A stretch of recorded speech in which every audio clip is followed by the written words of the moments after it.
Hi friends, நம்ம சேனல்ல நம்ம நிறைய சட்னி வெரைட்டிஸ் பார்த்திருக்கோம். அந்த வகையில நம்ம இன்னைக்கு பார்க்க போறது கொத்தமல்லி சட்னி எப்படி பண்ணலாம்னு பார்க்கலாம்.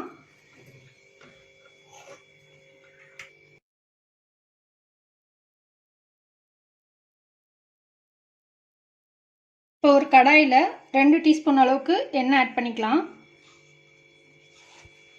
எண்ணெய் கொஞ்சம் சூடான உடனே இதுல 1 டீஸ்பூன் வர கொத்தமல்லி ஆட் பண்ணிக்கலாம்.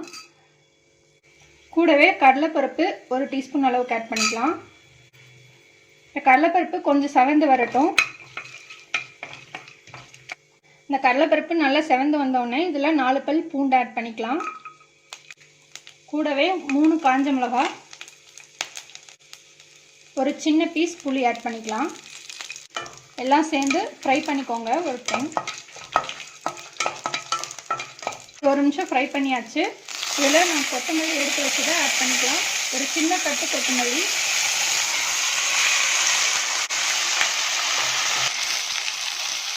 கொத்தமல்லி நல்லா வதங்கி கொஞ்சம் சுருங்கி வரும், அது வரைக்கும் வதக்கிக்கோங்க. பாருங்கள், இந்த அளவுக்கு சுருங்கி வந்ததுடனே நம்ம ஸ்டவ் ஆஃப் பண்ணிடலாம். ஆஃப் பண்ணிட்டு இது நல்லா கூல் ஆகட்டும், கொஞ்சம் நேரம் விட்டுடலாம். இப்போ நம்ம சட்னி அரைக்கிறதுக்கு மிக்ஸி ஜாரில் 1 கப் அளவுக்கு தேங்காய், 2 டேபிள் ஸ்பூன் அளவுக்கு பொட்டுக்கடலை,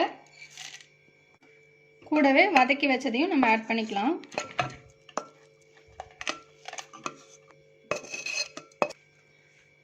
கூடவே இந்த சட்னிக்கு தேவையான அளவுக்கு உப்பு ஆட் பண்ணிக்கலாம். நான் கல் உப்பு ஆட் பண்ணுறேன். தேவையான அளவுக்கு தண்ணி ஊற்றி நல்லா பேஸ்ட்டாக அரைச்சி எடுத்துக்கோங்க. பாருங்க, நம்ம சட்னி நல்லா பேஸ்ட்டாக அரைச்சி எடுத்தாச்சு. இதில் நம்ம தாளிப்பு ஆட் பண்ணிக்கலாம். எண்ணெயில் கடுகு, கடலைப்பருப்பு, கருவேப்பிலை 3 தாளித்து ஆட் பண்ணியிருக்கேன். நல்லா மிக்ஸ் பண்ணிக்கோங்க.